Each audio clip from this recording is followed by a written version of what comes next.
السلام نے اللہ سے شکوہ کیا ہے، اللہ سے شکوہ، آیت نمبر 88 سورہ یونس۔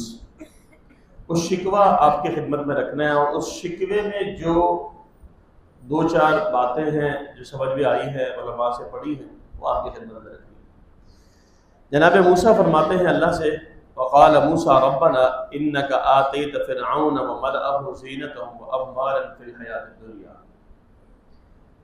جناب موسیٰ اللہ سے کہتے ہیں اللہ تو نے کافروں کو دنیا کی ساری زیب و زینت دے دی، اموالن طرح طرح کا مال تو نے کافروں کو دے دیا ہے۔ دنیا کی زندگی میں ان کے پاس مال بھی ہے، زیب و زینت بھی ہے، دنیا کی رنگینی بھی ہے، مال و زر بھی بے تحاشا ان کے پاس، کافروں کے پاس موجود ہے، اور کافر کے پاس ہے نو ڈاؤٹ، اور کافر اس کو ٹول کے طور پر استعمال کرتا ہے، اس دولت کو، پیسے کو ٹول کے طور پر استعمال کرتا ہے۔ اب جناب موسیٰ اللہ سے شکوہ کیا کر رہے ہیں؟ اب آگے سنیں، اللہ سے کہتے ہیں ربنا لیضلوا عن سبیلک، اللہ تو نے یہ پیسہ، یہ دولت ان کو اس لیے دیا ہے تاکہ یہ ہمیں تیرے راستے سے گمراہ کر دیں۔ اب اندازہ لگائیے یہ شکوہ ہے کس کا؟ جناب موسیٰ کا۔ کیا فرما رہے ہیں کہ اللہ تو نے یہ دولت، یہ پیسہ، یہ دنیا کی زیب و زینت کافروں کو اس لیے دی ہے کہ یہ ہمیں تیرے راستے سے گمراہ کر دیں۔ یہ جناب موسیٰ کا شکوہ ہے۔ پھر اللہ نے بھی اس کی توثیق کی ہے، تائید کی ہے سورہ انفال کے اندر، اس کو بھی ذرا غور سے سنیے گا، کمال کی آیت ہے۔ اللہ فرماتا ہے ان الذین کفروا ينفقون اموالهم ليصدوا عن سبیل اللہ۔ یہ جو بات میں آپ سے کر رہا ہوں یہ ہوتی نہیں ہے، نہ کوئی کرتا ہے نہ کوئی ہمت کرتا ہے، لیکن پتہ نہیں کیوں اللہ رب العالمین نے دماغ میں دل میں ڈالی ہے تو آپ کے سامنے رکھ رہے ہیں، اور جہاں مجھے موقع مل رہا ہے میں کر رہا ہوں، اللہ کی توفیق سے کر رہا ہوں، اس کے فضل سے کر رہا ہوں۔ آخر اللہ حفاظت کرنے والا، اس کا معاملہ ہے، وہ جانتا ہے اس کے کام۔ اللہ فرماتا ہے ان الذین کفروا ينفقون اموالهم ليصدوا عن سبیل اللہ۔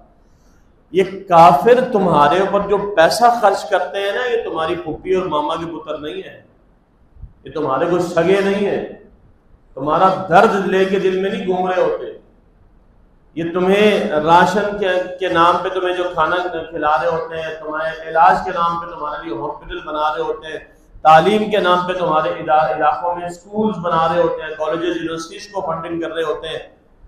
تم سمجھتے ہو بڑے ہمدرد لوگ ہیں، بڑے خیرخواہ لوگ ہیں، ڈیزاسٹر آتے ہیں ملک پاکستان کے اندر، سیلاب ہے، زلزلہ ہے، طوفان ہے، یہ ہے، ایک این جی اوز کا طوفان بدتمیزی نکل کھڑا ہوتا ہے، کافر این جی اوز کا، اور جو ہے وہ فلاحی اور رفاہی کاموں میں مصروف ہوتے ہیں، کہیں کنویں کھدوا رہے ہیں، کہیں اسکول بنوا رہے ہیں، کہیں گھر بنوا رہے ہیں، کہیں واش روم بنوا رہے ہیں، کہیں کچھ ہو رہا ہے، کہیں کچھ ہو رہا ہے۔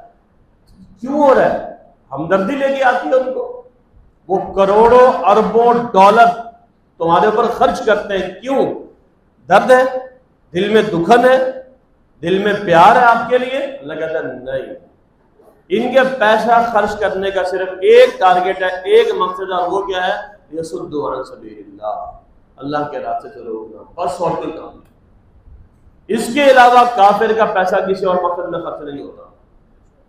ہمارے استاد کہتے تھے ہمیں بدھو، کہتے تم لوگ بدھو ہو کہ تمہارے پاس مقصد نہیں ہے زندگی کا، کافر کے پاس زندگی کا بھی مقصد ہے، خرچ کرنے کا بھی مقصد ہے، خرچ کرنے کا بھی مقصد ہے۔ مسلمان خرچ کرتا ہے، کوئی مقصد بنا کے خرچ کرتا ہے؟ نہیں، کوئی مقصد نہیں۔ کافر پیسہ خرچ کر رہا ہے کافر بنانے کے لیے، مسلمان پیسہ خرچ کر رہا ہے کیوں؟ مسلمان بنانے کے لیے کر رہا ہے؟ نہیں کر رہا۔ کہاں کر رہا ہے؟ آپ کسی کو کھانا کھلا رہے ہیں کیوں؟ اس لیے کہ اس کو نماز میں لے کر آئیں گے۔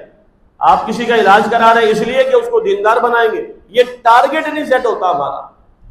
اور ایک بہت بڑی بات آپ کی خدمت میں رکھنے جا رہا ہوں، اور اس لیے بھی کرنے جا رہا ہوں کہ الحمدللہ ہم نے محدثین سے پڑھا بھی ہے اور سیکھا بھی ہے، اور یہ بڑے شیخ نے بھی الحمدللہ پچھلے دنوں میں نے ان کی ایک ویڈیو سنی، حافظ صلاح الدین یوسف رحمہ اللہ تعالی، ان کا بھی یہ موقع بڑا کمال کا تھا۔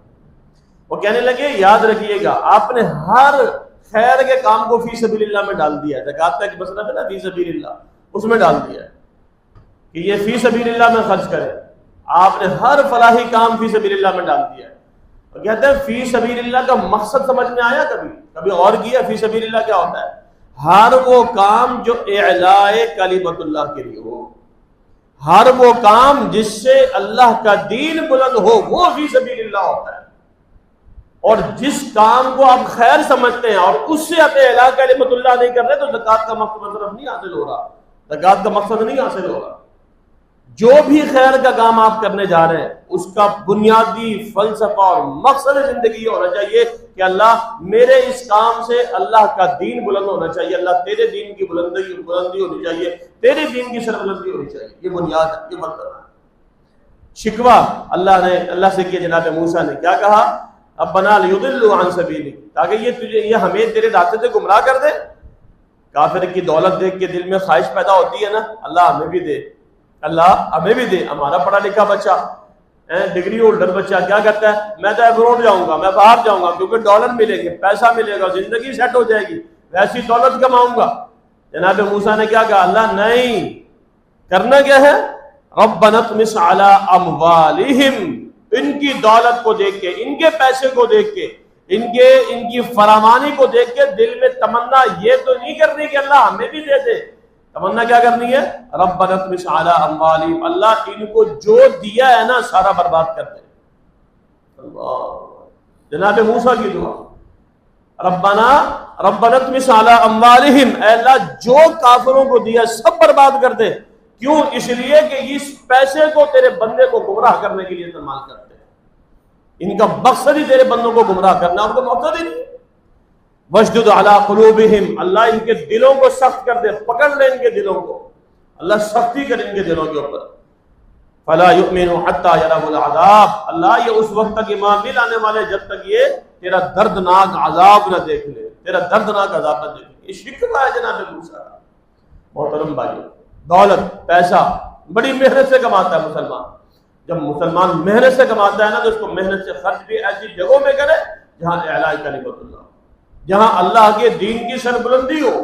ہم نے ہر چیز کے جناب اور پھر پری پلان مساجد اور مدارس سے آپ کے اور ہمارے ذہنوں کو ڈائیورٹ کیا گیا ہے، بڑا پلاننگ کے ساتھ ڈائیورٹ کیا گیا، اور یہ کہا گیا کہ نہیں ان چیزوں میں نہیں خرچ کرنا، اصل کام تو دوسرے ہیں، اصل کام تو وہ ہے، اصل کام تو فلاں ہے، اصل کام تو کھانا کھلانا ہے، بھوکے کو کھانا کھلانا، بالکل ہے بھوکے کو کھانا کھلانا۔ میں ایک اور بات بھی کہتا ہوں علماء کی موجودگی میں کہ آپ پوری سیرت طیبہ پڑھیں، پوری سیرت طیبہ، آپ مکہ کے 13 سالہ دور نبوت اٹھا کے دیکھ لیں، ان 13 سالہ دور نبوت میں جتنی غربت تھی نا، آپ کے اور ہمارے دور میں اتنی غربت نہیں ہے، تصور ہی نہیں کر سکتے ہم اس غربت کو جو غربت اس زمانے میں تھی۔ تو اللہ کے نبی نے کیا راشد بانٹے تھے، اللہ کے نبی نے کیا جانا لنگر خانے کھولے تھے، اللہ کے نبی صلی اللہ علیہ وسلم نے کیا کیا تھا، کیا دسترخوان لگائے تھے، روڈ افطاریاں کرائی تھی، اللہ کے نبی صلی اللہ علیہ وسلم نے جو ہے وہ گرینڈ افطاری اور گرینڈ شہری کے پروگرام ارینج کیے تھے۔ اللہ اکبر، کیا کیا تھا اللہ کے نبی؟ محترم بھائیوں، صرف ایمان پہ کام ہوا تھا، توحید پہ کام ہوا تھا، بس، اور کوئی کام نہیں۔ بھوک ہے رہے گی، کوئی مسئلہ نہیں، اللہ سے جڑ جاؤ وہ کھلائے گا، اللہ سے جڑ جاؤ وہی دے گا، وہی دینے والا ہے، وہی رازق ہے۔ ان اللہ هو الرزاق ذو القوة المتین، ان اللہ یبسط الرزق لمن یشاء ویقدر له، رزق کم بھی وہی کرتا ہے، بڑھاتا بھی وہی ہے، بھوک کا بھی وہی رکھتا ہے، کھلاتا بھی وہی ہے۔ یہ فلسفہ مسلمانوں کے ذہنوں سے کہاں سے نکل گیا؟ کھلانے والا بھی وہی، صرف اللہ سے جوڑنے کا کام ہے، بس اللہ سے جوڑ دے۔ 13 سالہ دور نبوت میں محمد رسول اللہ صلی اللہ علیہ وسلم نے ہر غریب کو، مفلوق کو، پریشان حال کو، تنگ دست کو اللہ سے جوڑا ہے۔ بلال حبشی رضی اللہ تعالیٰ کو کس سے جوڑا؟ اللہ سے جوڑا۔ سہیل کو کس سے جوڑا؟ رضی اللہ سے جوڑا۔ ایک ایک کو اللہ سے جوڑا ہے، اور یہی بنیادی کام ہے، بنیادی فلسفہ ہے، بنیادی مقصد ہے۔ محترم بھائیوں، ہر خیر کا کام، چاہے کھانا کھلانا ہو، لباس پہنانا ہو، علاج کرانا ہو، گھر بنا کے دینا ہو، جو بھی خیر کا کام آپ کر رہے ہیں اس کے پیچھے مقصد زندگی یہ بنائے کہ میں جس کے ساتھ یہ خیر کا کام کر رہا ہوں میں نے اس کو اللہ کے دین کی طرف لے کے آنا ہے۔ اگر یہ مقصد زندگی کا بنا کے کام نہیں کر رہے نا تو وہ خیر کا کام ثواب اللہ دینے والا ہے، لیکن جو اس کی اصل روح ہے وہ مسلمانوں نے حاصل نہیں کی۔ اب قرآن دیکھیں نا، 2 مقامات میں نے آپ کے سامنے رکھے ہیں، ایک سورہ یونس کا مقام ہے، سورہ انفال کا مقام ہے۔ کافر بغیر مقصد کے پیسہ نہیں خرچ کرتا، اور ہم بغیر مقصد کے پیسہ خرچ کرتے ہیں، بغیر مقصد بنا کے کام خرچ کریں، جہاں خرچ کریں ٹارگٹ بنا کے۔ ہمارے اساتذہ شیخ رفیق قصری رحمۃ اللہ علیہ، شیخ صالح رحمۃ اللہ علیہ، جو روزوں کا فدیہ ہے اس کے بارے میں بتایا کرتے ہیں. یہاں کراچی میں تصور علماء کا تھوڑا سا الگ بھی ہے. بہرحال ہمارے ساتھ کہتے تھے کہ روزوں کا فدیہ جو ہوتا ہے، جو روزہ نہیں رکھ پاتا، بوڑھا ہے، بیمار ہے، یہ روزوں کا فدیہ کس کو دے؟ اس کو دے جو روزہ رکھے. جو روزہ رکھے، روزہ کا فدیہ روزہ رکھنا ہوتا ہے. یہ ہمارے اساتذہ کا موقف تھا. یہاں کے علماء کا موقف تھوڑا سا الگ بھی ہے. ہمارے اساتذہ کا موقف یہ تھا، وہ کہتے تھے روزوں کا فدیہ روزہ رکھوانا ہے. کوئی بیمار ہے، کوئی جو ہے نا بوڑھا آدمی ہے تو وہ فدیہ دے رہا ہے، تو ایسی فیملی کو دے، ایسے بندے کو دے جو روزہ رکھے.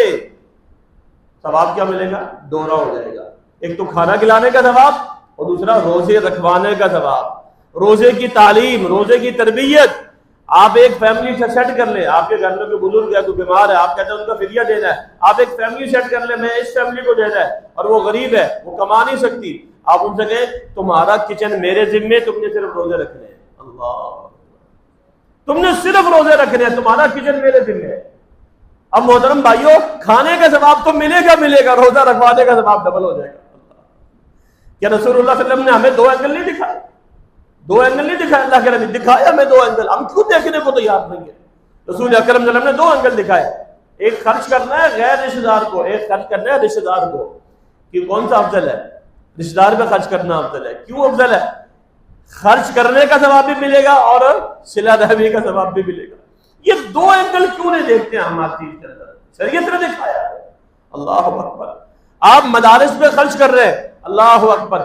آپ مدارس کے طلباء پہ خرچ کر رہے ہیں، اللہ اکبر. آپ ان کو کھلا بھی رہے ہیں اور اعلاء کلمت اللہ کا کام بھی کر رہے ہیں. آپ وہ جو خرچ کر رہے ہیں نا، اس سے جو دین کی ترویج اور اشاعت ہوگی وہ دو چند ہو جائے گی. اس کا ثواب آپ کو کئی گنا بڑھ کے انشاءاللہ جنت میں ملے گا نا. پھر انسان سوچے گا اللہ میں انہی راستوں پہ خرچ کر کے آتا، انہی راستوں پہ خرچ کر کے آتا. بہرحال وقت نہیں ہے، آپ وقت محدود ہے میرے پاس بھی، اور میں مختصر بات کرنا چاہ رہا تھا لیکن تھوڑی سی طویل ہو گئی ہے. لیکن یہ کبھی پھر موقع ملا تو آپ کے سامنے اس موضوع پہ الحمدللہ سے حاصل بات ہو سکتی ہے کہ ہم نے خرچ کہاں کرنا ہے اور کس مقصد کے لیے خرچ کرنا ہے. محترم بھائیوں، اپنی صدقات، اپنے خیرات، اپنے ہر خرچ کا زاویہ صرف اعلاء کلمت اللہ بنائیں. بس وہاں خرچ کرنا ہے جہاں اللہ کا دین بلند ہوگا. ہم نے ہر اس جگہ پہ خرچ کرنا ہے جہاں اللہ کے دین کی ترویج و اشاعت ہوگی، جس کے ذریعے ہم نے اللہ کے دین کی طرف لے کے آنا ہے. بھوک انسان کو کفر کی طرف لے کے جاتی ہے. بھوکا آدمی وہ کفر کی طرف دوڑتا ہے، واقعی دوڑتا ہے. حدیث کا مفہوم بھی یہی ہے. لیکن ہم نے کیا کرنا ہے؟ اس بھوکے کو کھانا کھلانا ہے تاکہ کافر اس کو کھانا کھلا کے کافر نہ بنا سکے. ایسی ایک نہیں سینکڑوں مثالیں الحمدللہ ہمارے سامنے موجود ہے. کافر اسی لیے بھوکے پر خرچ کیوں کرتا ہے؟ وہ کیوں بھوکے کو کھلاتا ہے؟ تاکہ کل کو یہ میرے گن گائے، میرے گن گائے. میں یہاں کی بات نہیں کرتا، میں اپنے علاقے کوٹندو کی بات کرتا ہوں. پنجاب میں 2010 میں سیلاب آیا نا، این جی او نے بڑا تیزی کے ساتھ کام کیا، بڑی تیزی کے ساتھ کام کیا. اور جن کے 30 سالوں میں بھی پکے گھر نہیں بن سکے تھے نا، ان کے بھی سیلاب کے بعد پکے گھر بن گئے. سیلاب کے بعد پکے گھر بن گئے. اگلے سال گھر جانا ہوا تو میں نے ان لوگوں کی زبانوں سے یہ جملے سنے ہیں، اللہ اکبر، جو غریب تھے، انتہائی غریب تھے. وہ کہتے ہیں اللہ کرے ہر سال سیلاب آئے، گھر تو پکے بن جاتے ہیں. کہاں کھڑے ہیں؟ کہاں کھڑے ہیں؟ یہ لاؤ لشکر جب معاشرے میں نکلتا ہے نا، کفر کا لاؤ لشکر، تو یہ کیوں نکلتا ہے؟ صرف اس لیے کہ ظاہری چیز دکھاتا ہے؟ نہیں، ظاہری چیز نہیں دکھاتا. اس کے پیچھے پلاننگ ہوتی ہے، مقاصد زندگی ہوتے ہیں. مسلمان بغیر مقصد کی زندگی گزارتا ہے، کوئی ٹارگیٹ نہیں بنا کے